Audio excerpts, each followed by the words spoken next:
Good afternoon. It's Wednesday, the 18th of October, 2023, just after 1 o'clock. Welcome to UK Column News. Your host today, Mike Robinson, myself, Brian Gerrish, and we're delighted to be joined by Debbie Evans. And I'll just add, it's a very wet, cold and blustery day here in Plymouth.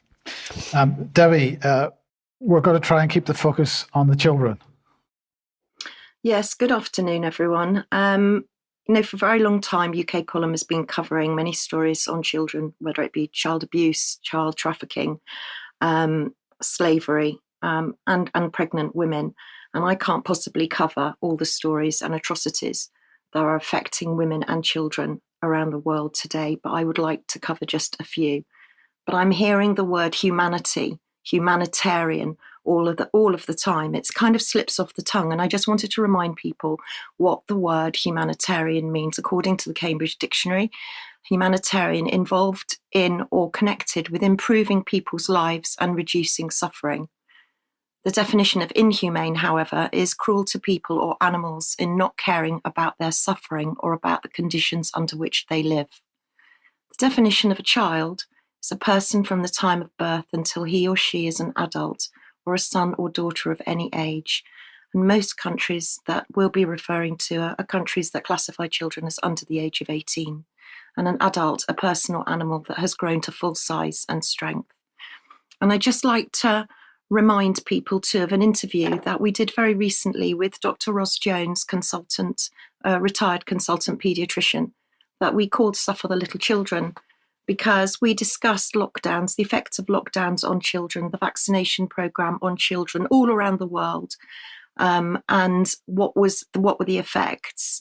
And it's not really that long ago, if we cast our mind back just 3 years, where children were sitting in circles in the playground or sitting apart from one another in the classroom, masked, and the effects, the psychological effects on our children, the Don't Kill Granny campaign that went on. So when I look at the abuse and the torture that many children are going through, one can't help to be. I was surprised to learn that over 40% of the population of Gaza are children. Children. Some people say that it's 42%, but that's still a huge, huge figure, 40% of children. And the only story that I could find, I'm very sad to say, on the net that was covering children in both Israel and Gaza was ABC News, who say the horrendous toll on children caught in the Israel and Gaza conflict. And it really is horrific. So let's just look at some of the images, or a couple of the images from that article in ABC News. This is a little Palestinian girl crying during the funeral of Amir Ghanan, who was killed in an Israeli airstrike on the buildings in Khan Yunis, Gaza Strip, on October the 10th. Similarly, let's have a look at a picture of a little Israeli girl who's absolutely terrified, waking up to the sound of incoming rockets fired from the Gaza Strip. These children are terrified. And if we go to the Middle East, we can see that over 1,000 Palestinian children, as of this report, and that's not taking into account the absolutely horrific attack last night on the hospital, which I know Mike will be talking about in a minute. 1,000 children have been killed in Gaza. And it's not just physical harm, it's also psychological harm. And the article goes on to say that many of these children have been used to listening to airstrikes. They've grown up in it. They were born in it, and the repercussions are huge. And I was struck by the Palestinian politician Aida Tulma Sliman, who said no child, neither Jew nor Palestinian, is guilty, and that no child should be a victim of this blood cycle. The emotional repercussions for these children are profound, and they really are profound. And if we go to the next slide, we can see an extremely distraught dad. This is Yuri David, overcome with emotion during a press conference in Israel as his 2 daughters, aged 5 and 3, and his wife were taken hostage to Gaza. And in the next slide, the BBC are reporting that in hospital, and this is one of the bigger hospitals. This is the Al Shifa Hospital. This is the biggest hospital in Gaza. 120 are intubated in intensive care. Many of them are neonates. And this is a picture of a little girl in intense pain, and her relatives died and her house was destroyed. But it's not just children and it's not just babies, it's also pregnant women. And CNN were covering this story, a report from ActionAid. And I was actually quite shocked to understand that there are 50,000 pregnant women in Gaza as we speak, trapped in Gaza. There are 5,000 pregnant women due to give birth this month. That's 200 a day, 200 a day. And where do they go? They go nowhere. There's no hygiene, there's no water, there's nothing. And as CNN World say, the healthcare system itself in Gaza is critical. It's under attack, on the brink of collapse. And these pregnant women that we're seriously concerned about have nowhere to go. They're facing unthinkable challenges, Alan said in an interview with CNN on Sunday. And it's not just the children in Israel. It's not just the children in Palestine. It's also the children of Ukraine. And there are children all over the world, and the children in Ukraine have been suffering. They've been displaced. They've been orphaned. They've been traumatized. And if we go to the next slide, you can freeze the screen to see some of the problems that affect the children in Ukraine. In fact, I think there's a couple of slides. Please feel free to freeze the screen. But we're talking corporal punishment. We're talking discrimination. We're talking 8% of Ukrainian children are working in prostitution or pornography. And it's not just Ukraine either. It's just recently in Afghanistan, they had their third huge earthquake, which has now killed over 2,400. 90% of these that have died are women and children, innocent women and children. And the reason being that many were out. The men were out in the field when the earthquake took place, and it was the women and children that were at home. And so this has caused enormous devastation. This is affecting women, children, and babies, all innocent, all around the world. And just before we jump to Mike's section on the hospital, I just want to put the health system into perspective a little bit. So in Gaza, there are 30 hospitals and clinics. 13 are run by the Ministry of Health. The rest are private and are run by NGOs. The United Nations and the WHO have been working with the Palestinian Ministry of Health, as have the World Bank Education and Health and Rehabilitation Project. Thus far, there have been 34 attacks on healthcare facilities, and there have been 11 WHO health workers killed and 16 injured.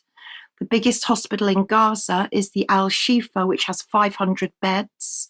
That's the largest. And apparently there's reports coming from there to say that ventilators are being switched off to make room for the wounded. The hospital that was affected last night, which I know Mike's coming on to now, the Al-Ahli Hospital has 80 beds. And the name means the Arab People's Hospital. So that's just to put it in context a little bit. Children and babies, all innocent. Yes, and Debbie, this hospital was a Christian hospital. Yes, it was. It was founded in 1882 by the Church Mission Society, Church of England, and it's now managed by the Episcopal Church of Jerusalem. Indeed. So the question is, what happened there? So, well, here is a little bit of the footage showing the aftermath. Clearly, some huge explosion has taken place there. The narrative on this, it is developing narrative, and the Israelis are absolutely denying at this point that they had anything to do with it. They are claiming that it was the result of a rocket which misfired. From the Hamas side. Well, it was from the Islamic Jihad, but right. In any case, this was one of the videos that was sent out on Twitter. A press conference amongst piles of murdered and massacred Palestinians, is the tweet saying. I've never seen anything like this before. And it's, we're talking hundreds of dead here and so on. So the question is, what happened? Well, I want to start off just by having a look at one of the early BBC reports and see what they were reporting at the time. The Israeli military has been contacted for comment, and they have said that they are investigating. But, it is hard to see what else this could be, really, given the size of the explosion, other than an Israeli airstrike or several airstrikes.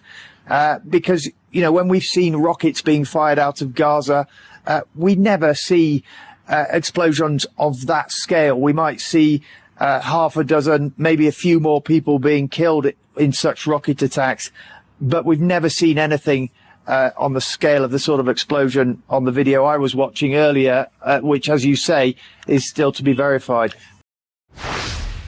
Okay, so that was an early BBC report. Here is an early, later than the BBC report, but this is MSNBC and what they were saying. Well, this is an absolutely classic fog of war situation, and we should be really clear. NBC News is not able to get into Gaza right now. The Israeli border is sealed. The Egyptian border is sealed. Our teams are not able to get there and to verify this directly. We should also say that the Israeli military at this point is not providing any evidence to back up its claims that this was a Palestinian Islamic Jihad rocket. They are citing intelligence that they have not yet made public. We should also say that this kind of death toll is not what you normally associate with Palestinian rockets. These rockets are dangerous. They are deadly. They do not tend to kill hundreds of people in a single strike. And,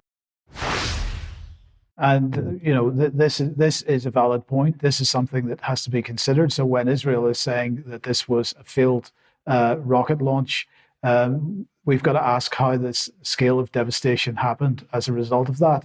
But here is a tweet which is being pushed out by Hanania Naftali, who is, I believe, Netanyahu's deputy media advisor. So this is a journalist who gives advice to Netanyahu.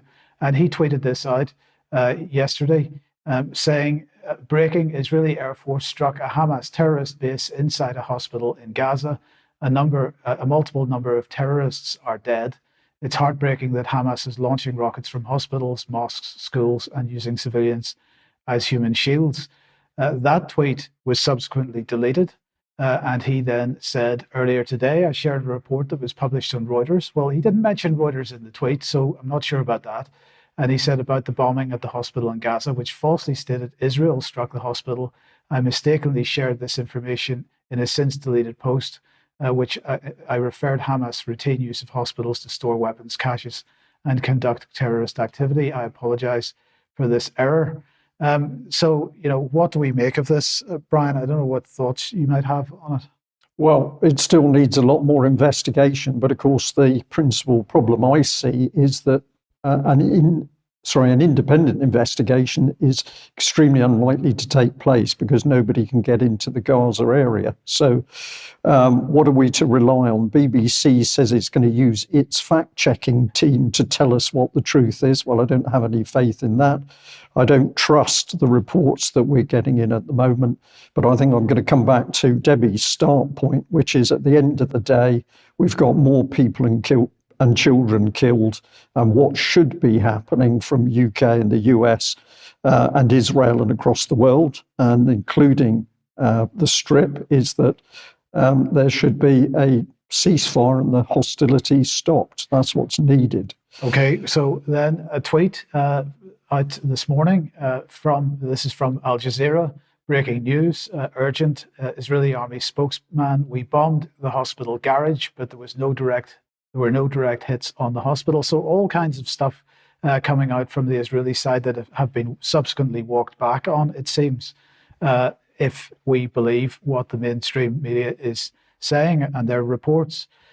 Here is Shira Frankel. Now, we've got to be careful because this point here is, this is why verification matters. Now, the tweet that she's referring to here has been taken down, but because the person or the account was claiming to be Al Jazeera. Now, the previous tweet that I showed you was from an official Al Jazeera account. This was not an official Al Jazeera account. The person was claiming to be from Al Jazeera, but that was not the case, and so on. In the meantime, the rhetoric from the Israelis continues to ramp up. This was yesterday at 7 p.m. as long as Hamas does not release the hostages into its hands, the only thing that needs to enter Gaza are hundreds of tons of explosives from the Air Force, not an ounce of humanitarian aid. So look, I'm just going to say, in the time that we've got today, we can't cover this in any more detail. If you want to see how the narrative has developed, we've got to appreciate that the electronic intifada is coming from a Palestinian point of view, but nonetheless, this particular blog post has captured many of the comments and tweets from the media, from politicians and so on, and has showing how the narrative has developed. If you want to go and have a look at that and follow this. But as just to put my voice to this as well, this conflict has to stop, and it's time for some kind of negotiations to take place before this escalates any further. Too many people are dying, and later on we'll be talking about the efforts for peace, if there are any. And then just to end this segment here, just to mention that Zelensky is not doing his begging trip to Israel after all, because the Israelis have decided it's not the right time. I'm not sure that it's ever the right time, but there you go. No, but we must add that, of course, some unrest in Ukraine, because it's going to become more difficult for them to get support, while particularly the American attention is focused on Israel. But let's move on through. We're going to have a little look at Ukraine. This is a piece of video clip I've had for a couple of weeks, I think now, but I just wanted to play it in front of you. Zelensky here talking at I think this may even be inside the European Union, but if I've got this wrong, look at the change of expression on his wife's face at one particular point. And I'm just going to say, I believe that's Canadian Parliament. That was Canadian. Yes, you're right. The Nazi. Yeah, thank you. Thank you, Mike. But I was just struck by the change in this lady's expression, and huge, yes, there we are, because we've got Trudeau there. Thank you for that. But huge sadness there reflected. And of course, what's going on the battlefield? Well, the slaughter is still going on, but nobody in the West wants to talk about it. The Ukrainian offensive has clearly failed and stalled. And now the Russians are starting more active prosecutions on the front. But a lot of this is not being talked about. If we go to the BBC, well, it all gets difficult to see. Where is Ukraine on the front page? Well, actually, it's in this little box here. And what is the BBC doing in this box? Well, they're getting excited because there's a new wonder weapon on the battlefield. That's the US ATACMS, the longer range rocket system. But the key point is that Ukraine disappearing into the background, overtaken by what's happening with Israel and Gaza. So here's the BBC article itself, which we'll do very quickly. The Biden administration previously refused to provide this missile system to Ukraine, but apparently decided in recent weeks to send them quietly. To me, that means without bothering to tell the public what was happening. But the important thing in the BBC report is this variant of the missile carries cluster munitions, which are these despicable types of munitions which invariably kill civilians and children later on when the rounds are found. BBC says cluster munitions are controversial and are banned by more than 100 states due to their threat to civilians, but nevertheless, the Americans are pumping them in.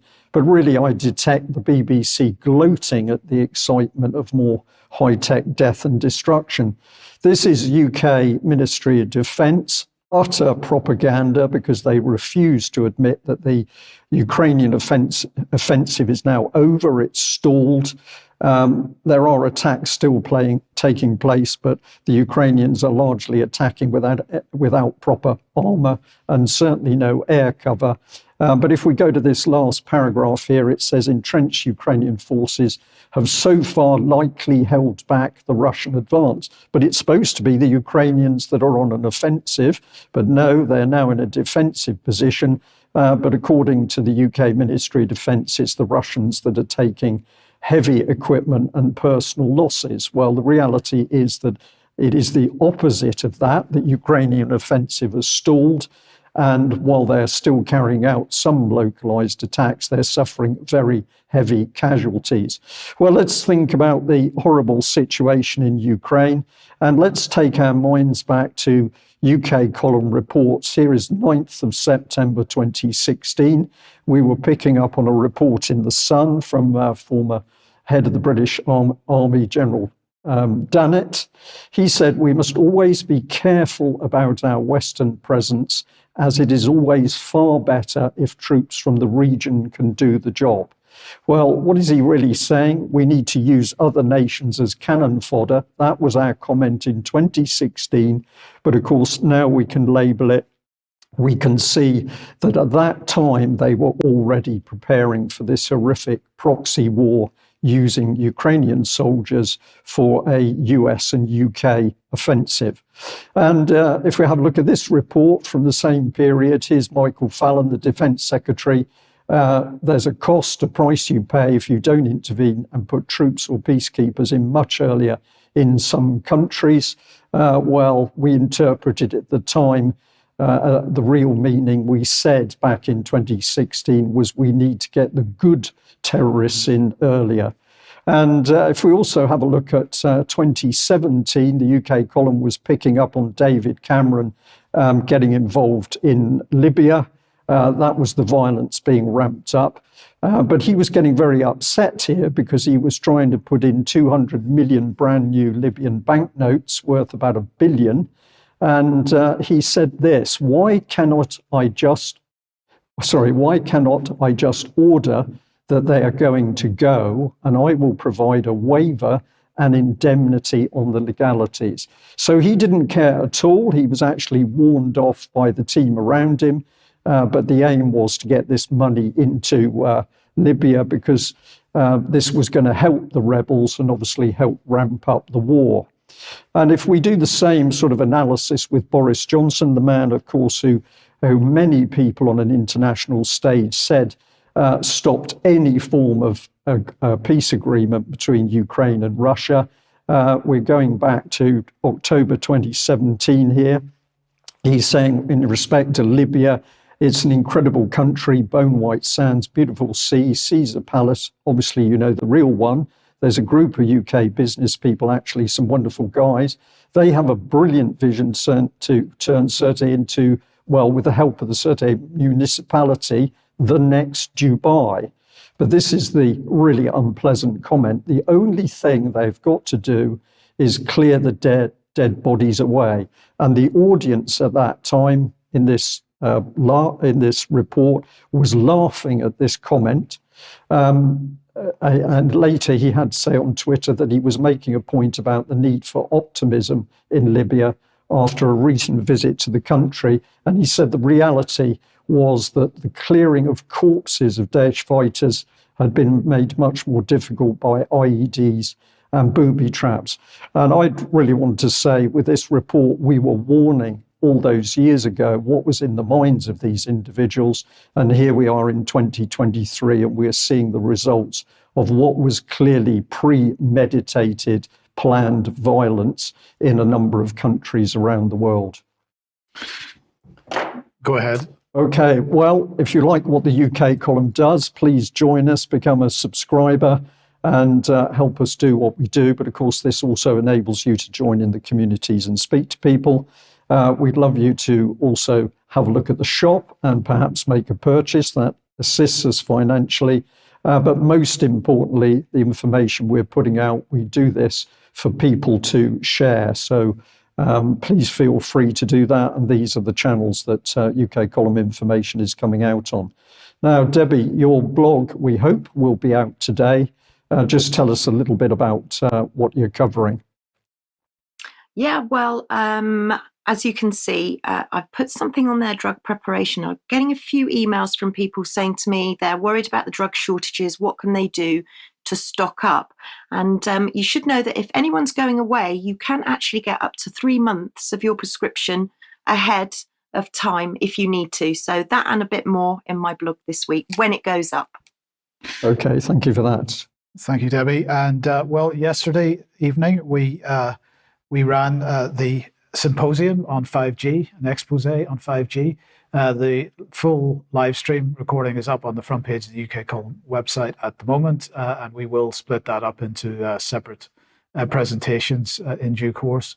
But please do have a look at that. Some really interesting information was brought out last night. I think everybody that watched it live enjoyed it a lot. Okay, excellent. Final reminder, well, not a final reminder, on Friday, Andrew Bridgen will be on Parliament Square at 2 p.m. Everybody is invited to join him and offer some support. If you haven't emailed your MP yet, to encourage them to take part in the debate, which he is holding in Parliament on Friday on excess mortality, then please do so. But in any case, do get there on Friday if you possibly can to support Andrew Bridgen.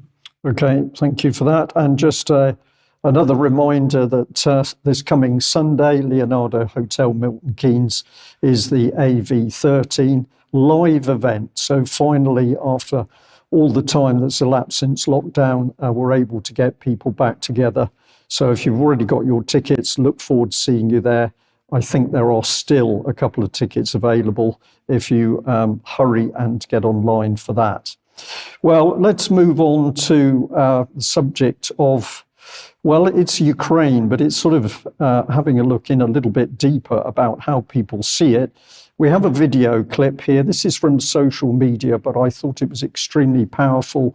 It's about duplicity.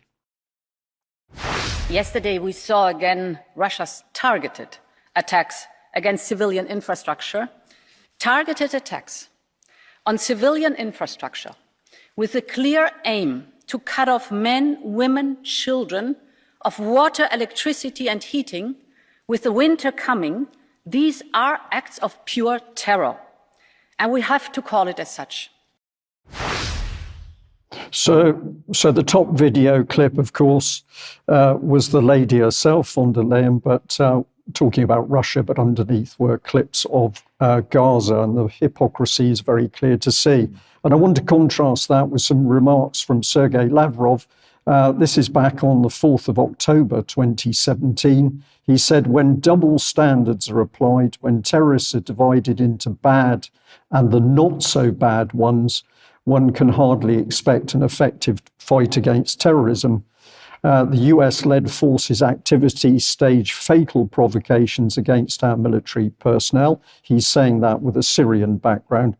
And our policy has an advantage, as it's not intended to serve vested interests and has no hidden agenda. We would also welcome everyone who is willing to engage in this joint, honest work. So that was the statement. The hypocrisy is plain to see, but one of the things that I have personally been warning about and asking people to think about what it means is who we are dealing with. Are we dealing with national states or are we dealing with vested interests? And another very short clip here where we're seeing US Secretary of State Blinken make a comment. Mr. Prime Minister, I'm grateful to be back in Israel in this incredibly difficult moment for this nation, but in fact, for the entire world. If you'll permit me, personal aside, I come before you not only as the United States Secretary of State, but also as a Jew. My grandfather, Maurice Blinken, fled pogroms in Russia. My stepfather, Samuel Pizar, survived concentration camps, Auschwitz, Dachau, Majdanek. So, Prime Minister, I understand on a personal level. So it's very emotional, but my simple question is, so who is the master for Mr. Blinken? Is it the United States and the people of the United States, or is it Israel? And this is clearly a problem. It's also a problem that we have in UK. And I think it's beholden on our politicians to be signing their loyalty to the country they represent. And you've shown in an audio interview, which we hope to make available shortly, that American politicians are being asked to sign for loyalty to Israel. So I believe there's something very wrong here, and it's up to people to challenge this. Okay, so the question is, who is calling for peace in Gaza? And well, let's begin with the Chinese. And sorry, apologies for that.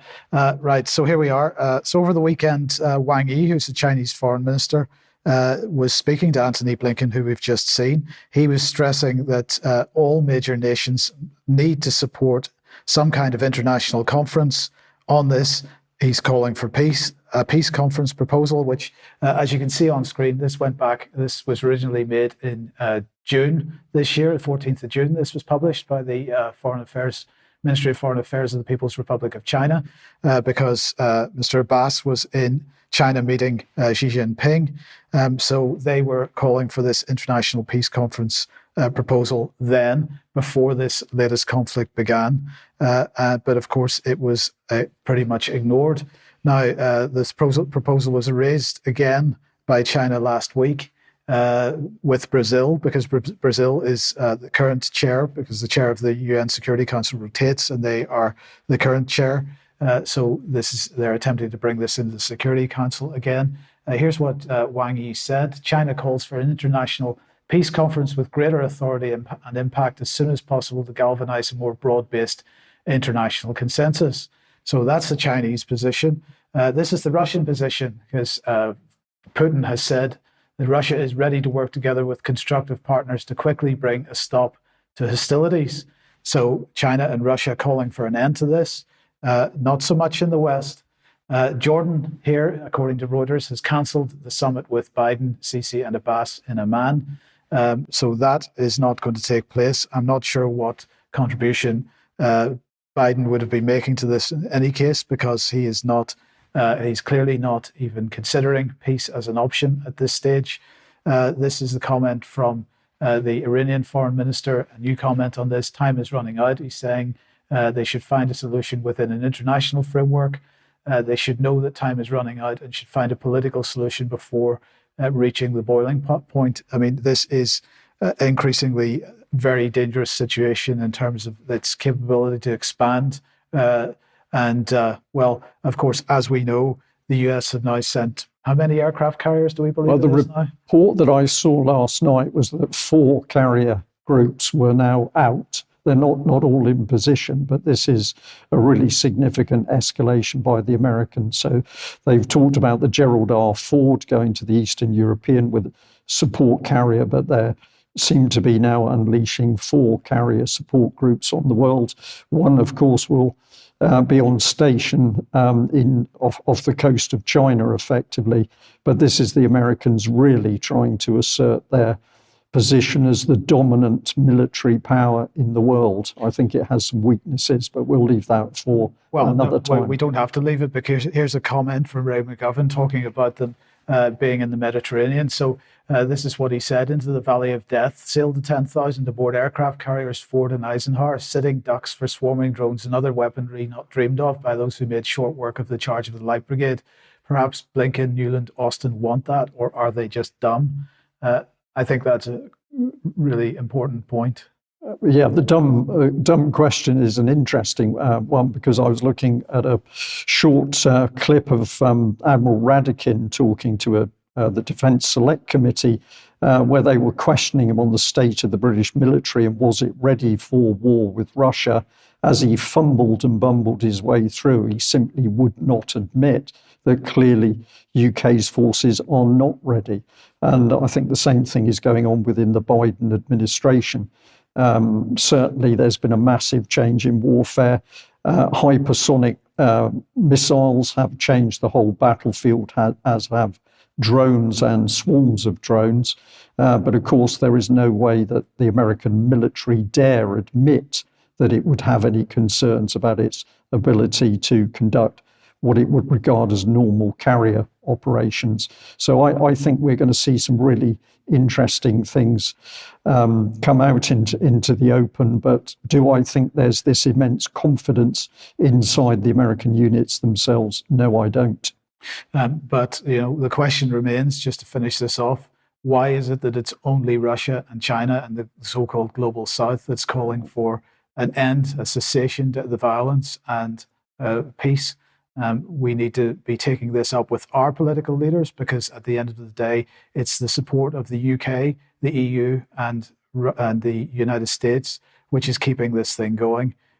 So this is actually our responsibility to sort out, as far as I can see, at least as far as our politics goes. Debbie, did you have something else? Well, I was only going to add that Debbie and I spent some time this morning trying to have a look at who was calling for peace, and we simply can't find any appreciable government body or the government in UK. The Church of England has put out a statement where they sort of call for peace, but it's not really couched in any strong terms, and certainly we're not seeing the Archbishop of Canterbury at the government's door saying you need to stop this killing. So it appears that there is, under the surface, there is a line to keep this violence going, no matter what the cost to the populations in Gaza or Israel itself. Yes. Debbie, let's move on to health. Yes, and you're quite right, Brian. Stop would be my word at the moment. Just stop. And so going on to health, just to put it into context with Israel and Gaza as well, with regards to vaccinations. Israel, I believe now, there's only over 6 million out of 9 million population vaccinated in Israel. That, I think, full vaccinated is about 65%.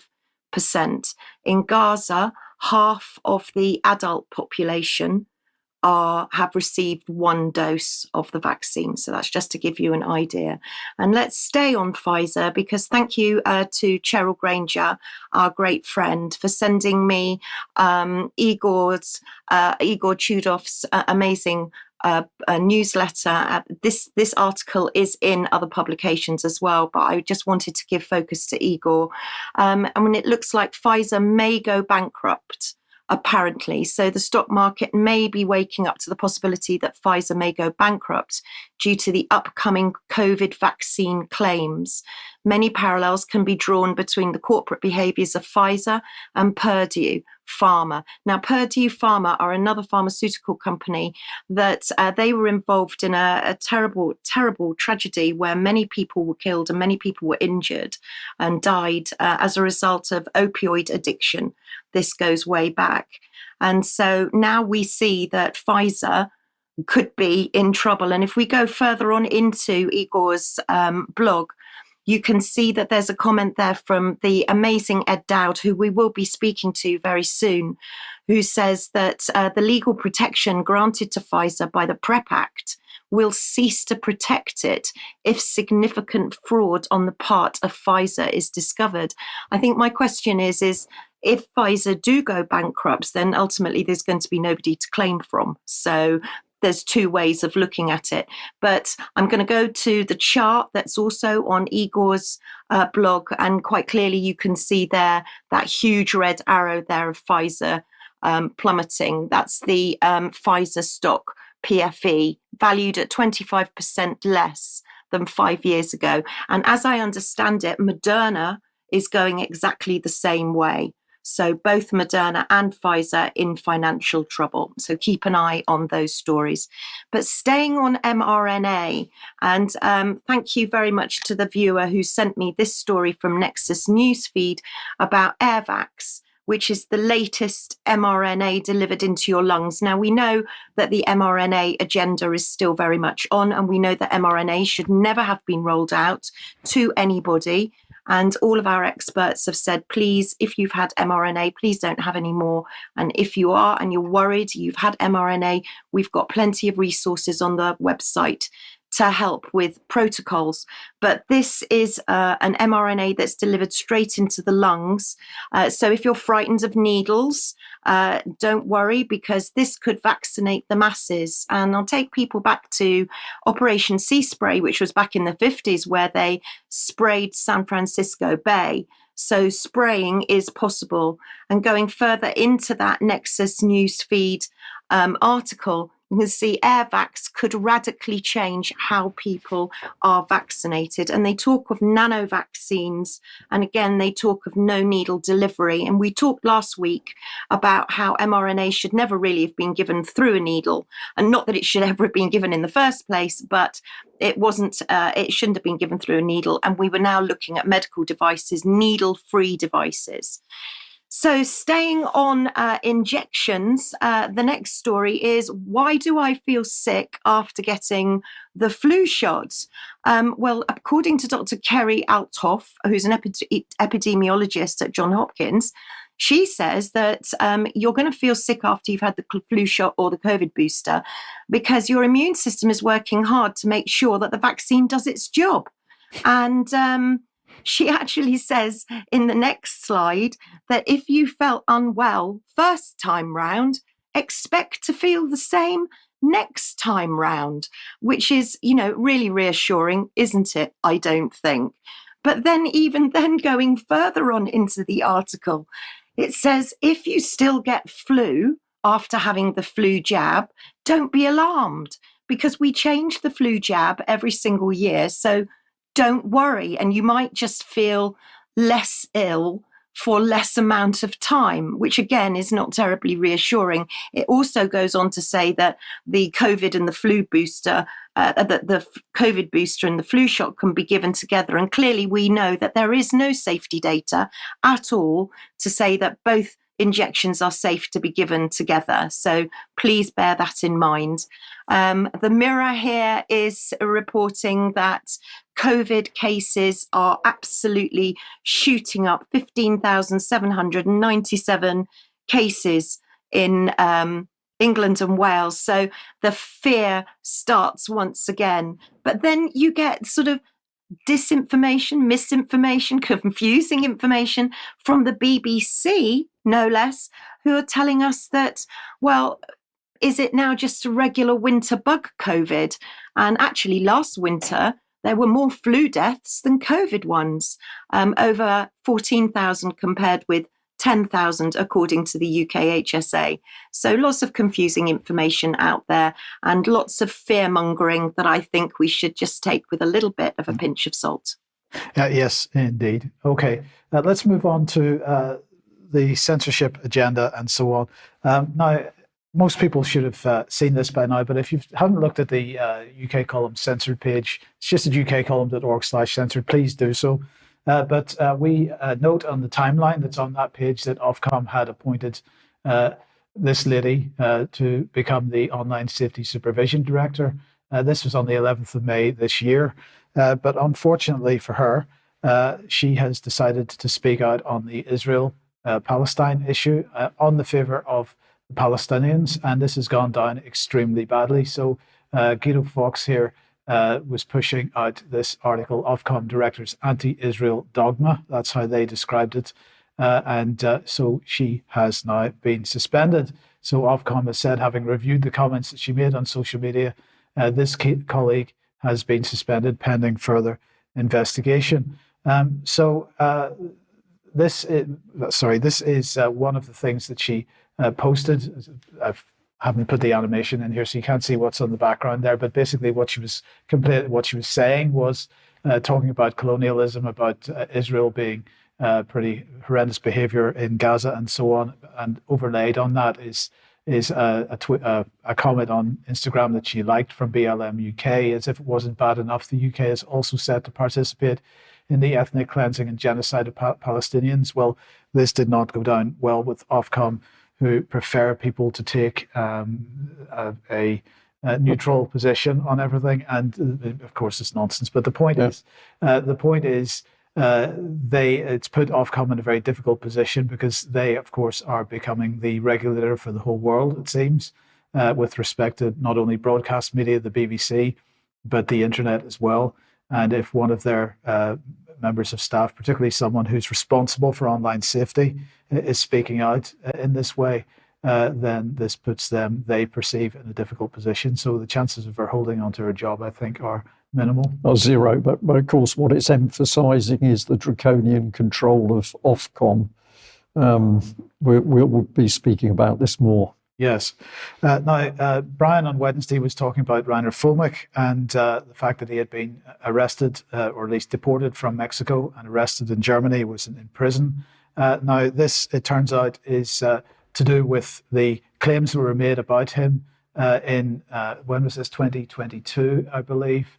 This was when his organization effectively blew up with allegations of him misappropriating money from the original Nuremberg 2 exercise that he was running at that time.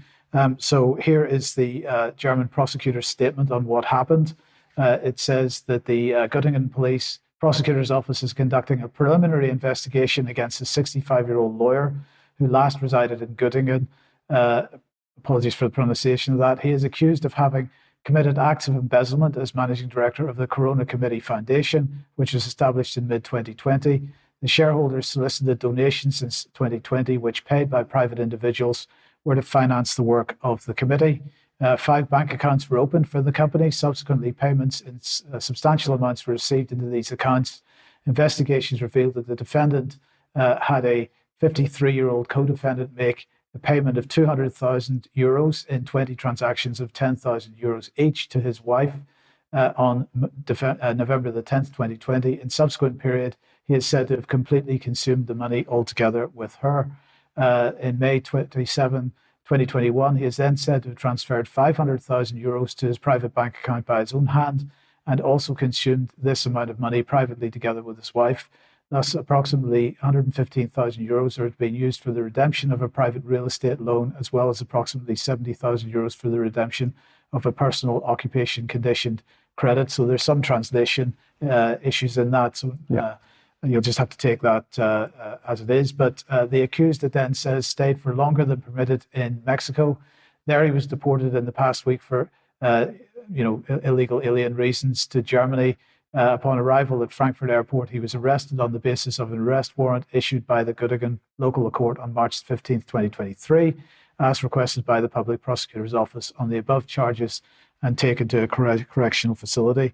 Now, we've got to say, first of all, these are charges. He hasn't been convicted of anything at this point, but we did report on the allegations at the time in 2022.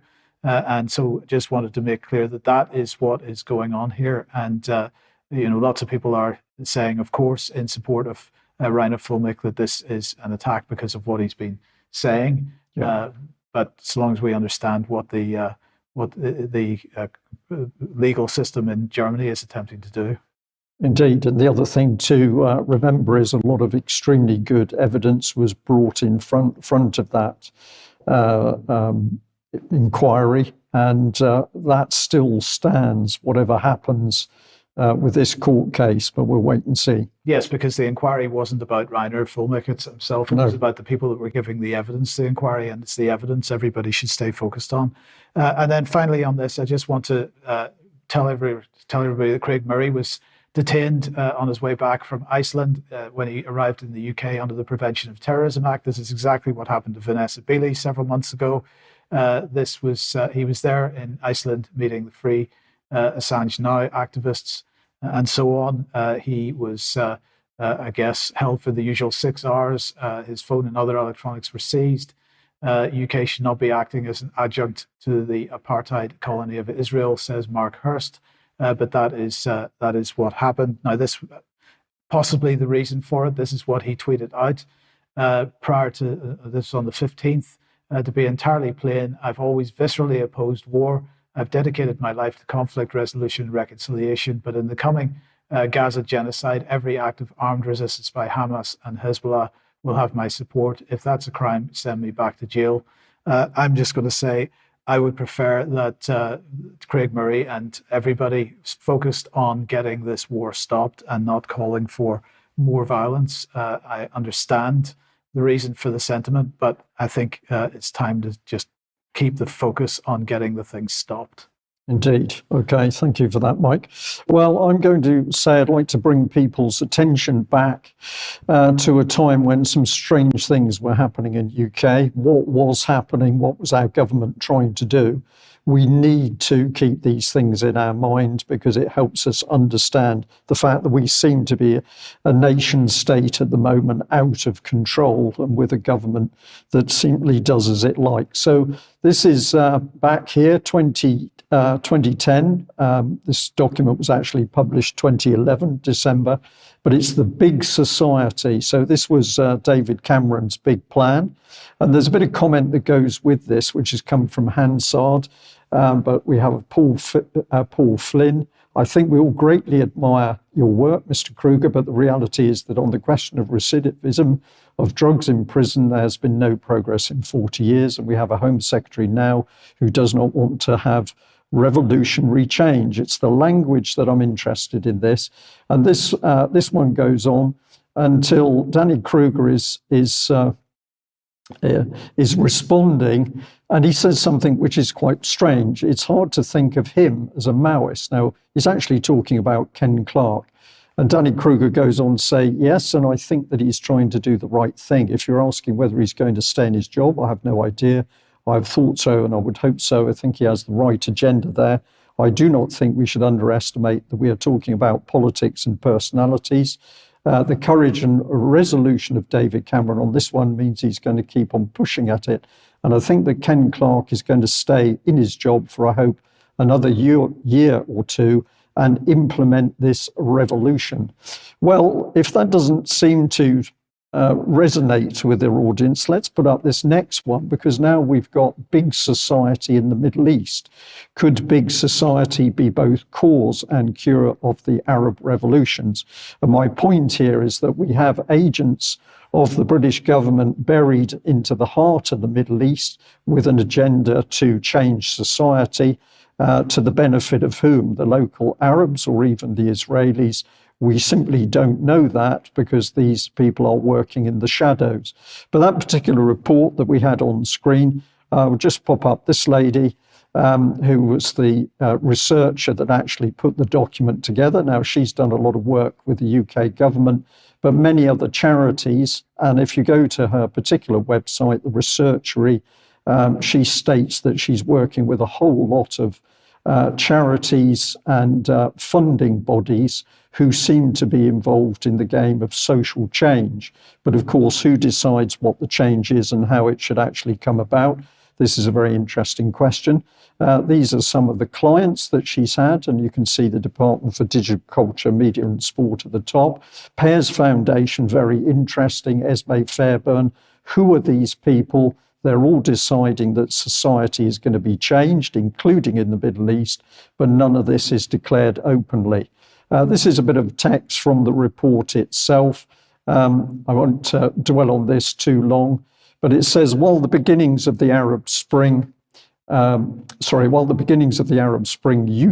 were largely without widespread bloodshed, the current, beginning of May, situations in Libya and Syria show that there may be a long way to go in the region before levels of, quote, well-being and civic engagement in a big society sense are restored. As Michael Edwards has suggested, civil societies nascent during the times of mass protests and discontent tend to flare up and burn out quickly unless widespread security ensures relatively quickly. The world waits expectantly to see what will happen next. Well, it's very interesting that we're now seeing that what have we got of cauldron of violence and death in the Middle East. And clearly there has been a policy unleashed on the Middle East, which the bulk of the UK public is simply not aware of.